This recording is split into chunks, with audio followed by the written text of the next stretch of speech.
허언증이라고 하면 요즘에는 온라인에서 밈으로 유머로 많이 쓰이는 말인데 실제로 허언증 환자를 겪어보면 무서워요. 좀 소름 끼칩니다. 저는 살면서 본 사람 강렬하게 기억하는 건 한 4명 정도 있어요. 이 경험을 바탕으로 허언증 환자의 특징을 알아보겠습니다. 공상허언증, 리플리 증후군 등 여러 가지 개념이 있을 텐데 제가 전문가가 아니기 때문에 사실 그런 학술적인 설명은 어렵습니다. 다만 허언증의 원인은 다양하고 또 개인 안에서도 복합적이라고 해요. 그래서 경험과 실상황 중심으로 이야기를 하겠습니다. 오마르 예섬. 우선 이거부터 말씀드리고 싶어요. 허언증 환자에게 속았다고 해서 자신을 어리석다고 여기고 창피해하지 않아도 됩니다. 보통 사람은 속을 수밖에 없어요. 왜 그렇냐면 우리가 하는 거짓말과는 그 두께가 다르기 때문입니다. 보통 우리는 거짓말을 하면 들킬까 무서워하죠. 그래서 티가 잘 납니다. 그건 상대를 속이고 있다는 걸 지금 내 양심이 알고 있기 때문이죠. 그런데 허언증 환자들의 거짓말은 자신까지 속입니다. 없는 사실을 지어내고 자신까지 그걸 진짜라고 믿어버려요. 내가 예전에 길거리 캐스팅을 받은 적이 있다 라고 말하면 얼핏 예전에 그랬던 것 같기도 하고 그걸 계속 생각하다 보면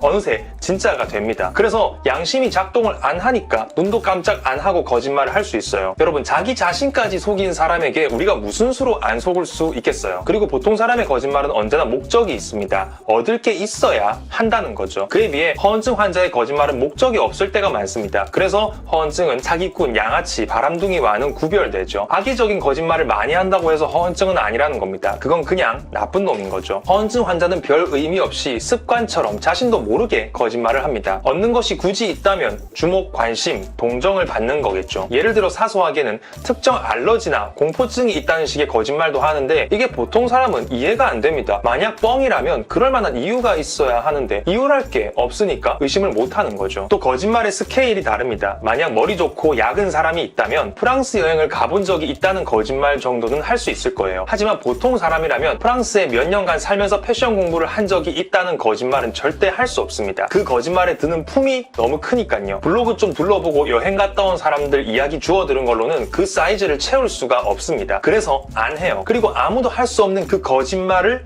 허언증 환자는 합니다. 그래서 속는 거예요. 어떻게 그런 스케일의 거짓말을 할 수가 있을까? 우리랑 아예 다르기 때문입니다. 뻥이 들통나는 걸 두려워해야 감당 가능한 선에서만 뻥을 칠 텐데 그 두려움이 아예 없어요. 들키면 어쩌지? 라는 생각이 머리에 없습니다. 그러니 한계도 없는 거죠. 실제로 말을 들어보면 묘사가 너무 디테일해서 이건 프랑스에 살지 않았다면 절대 모를 이야기인 것 같지만요. 중요한 사실은 지금 이 자리에 프랑스에 살아본 사람은 아무도 없다는 겁니다. 그게 함정이죠. 우리 생각으로는 치밀해야 가능할 것 같지만 사실 뻔뻔하기만 해도 됩니다. 다만 그 정도 뻔뻔하려면 뒷감당을 생각 안 하는 허언증이 있어야 하겠죠. 우리가 속을 수밖에 없는 이유 마지막은 이겁니다. 상대의 감정을 자극해서 의심을 차단시켜요. 자, 여러분, 전남친이 나를 구하려다가 교통사고를 당해 기억상실증에 걸렸었다는 이야기를 들으면 뭐라고 하실 건가요? 내가 귀신을 자주 보는데 요즘은 돌아가신 할머니가 보여서 많이 그립다고 말하면 어떻게 반응하실 건가요? 마음 한켠으로는 그래도 그거는 좀 오바다 라는 생각이 올라오는데 그 말을 하고 있는 상대의 슬픈 얼굴을 보면 그걸 뻥이라고 의심하려 하는 내가 너무 나쁜 사람인 것 같습니다. 이렇게 거짓말 안에 상대의 죄책감을 자극할 만한 요소가 들어가면 합리적으로 의심하는 게 힘들어집니다. 근데 그걸 의도해서 넣느냐고 하면 꼭 그건 아닙니다. 다만 허언증 환자들은 주목을 필요로 하기 때문에 주로 그럴 만한 거짓말이 인생에 잘 없는 드라마틱한 사건이고 그것들은 비극적인 요소를 포함하는 게 보통인 거죠. 오마르 예섬. 우리가 왜 허언증 환자에게 속는지 함께 알아봤습니다.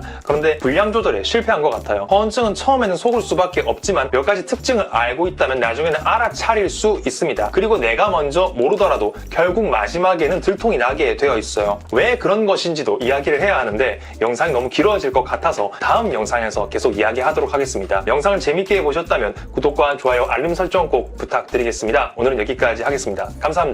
안녕!